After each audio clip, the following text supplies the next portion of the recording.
السلام علیکم ورحمۃ اللہ وبرکاتہ۔ محترم حضرات، میں اللہ کا شکر ادا کرتا ہوں کہ اللہ تعالیٰ نے اس عاجز کو، اس ناکارہ بندے کو ایک بہت بڑی ذمہ داری جمیعت العلماء اورنگاباد ضلع کا سیکرٹری بنا کر اللہ تعالیٰ نے بڑا احسان کیا، اور ان لوگوں نے جنہوں نے مجھ پر اس کام کو سونپا ہے یا مجھے میرا انتخاب کیا ہے، میں دعا کرتا ہوں اللہ سے کہ اللہ تعالیٰ ان کے اس گمان کو کہ میں جمعیت کا کام کروں گا اور جمعیت کے لیے فائدہ مند ثابت رہوں گا، ایسی میں دعا کرتا ہوں اللہ تعالیٰ سے کہ اللہ تعالیٰ مجھے اس قابل بنائے اور مجھے کام کرنے کی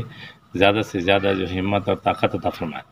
اور یہ جمعیت العلماء کوئی نئی جماعت نہیں ہے، بلکہ ہمارے ہندوستان کو آزاد کرنے سے پہلے ہمارے شیخ الہند اور ہمارے شیخ الاسلام اور مفکر اسلام حضرات، انہوں نے جو ہے اس کو قائم کیا، اور اس کی تاریخ تقریباً 1919 میں اس کی استھاپنا اور اس کا جو ہے تو قیام عمل میں، اس کی تاسیس عمل میں آئی تھی، قیام عمل میں آیا تھا۔ اس وقت سے اب تک علماء کرام مرحومین جو اس سے پہلے جا چکے، انہوں نے بہت ساری کوششیں کی اور اس جمعیت کو یہاں تک پہنچایا کہ آج 100 سال پورے مکمل ہو چکے ہیں۔ اور یہ جمعیت ہمیشہ جو ہے تو انسانیت کی، اخلاق کی اور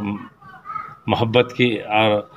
امن و شانتی کی بات کرتی ہے، اور امن و شانتی قائم رکھنے کے لیے پوری کوشش کرتی ہے۔ گزشتہ میں ابھی جو ہے ہمارے پاس جب بھی کبھی کسی مالی تعاون کی ضرورت پڑے تو یہ جماعت جو ہے جمیعت العلماء ہند جو ہے، ہمارے مہاراشٹر کے صدر جناب حافظ محمد ندیم صدیقی صاحب، اللہ ان کی عمر کو دراز کرے، انہوں نے جو ہے تو بڑے اچھے انداز میں جو ہے تو پورے ہندوستان میں یہ کام کر رہے ہیں، اور مہاراشٹر کے صدر ہیں لیکن پورے ہندوستان کے کام میں تعاون کر رہے ہیں، اور گاؤں کھیڑے دیہات ضلع تعلقات اور قریہ جا کر جو ہے لوگوں کو اس سے روشناس کرا رہے ہیں، اور لوگوں کو جہاں فائدہ پہنچانے کی ضرورت ہوتی ہے تو جمعیت کی طرف سے فائدہ پہنچایا جاتا ہے، اور اگر کہیں سیلاب آ جاتا ہے تو وہاں مالی تعاون کی ضرورت ہوتی ہے تو وہاں مالی تعاون کرتے ہیں، کہیں اگر آسمانی آفت آ جاتی ہے تو آسمانی آفت کے بعد نقصانات ہوتے ہیں تو نقصان کو پورا کرنے کی کوشش کرتی ہے، اور جہاں بھی انسانیت کو ضرورت پڑتی ہے جمعیت العلماء ہمیشہ کام کرتے آئی ہے اور کرتے رہیں گے۔ اور اتنی بڑی جماعت کا مجھے اورنگاباد ضلع کا سیکرٹری بنایا گیا ہے۔ میں آپ ناظرین سے بھی گزارش کروں گا کہ آپ بھی دعا کیجیے کہ اللہ تعالیٰ مجھے اس کار عظیم میں بڑھ چڑھ کر حصہ لے کر کام کرنے کی توفیق عطا فرمائے، اور اس بندے ناچیز کو ہمیشہ اپنی دعا میں یاد رکھے۔ اتنا کہہ کر میں اپنی بات ختم کروں۔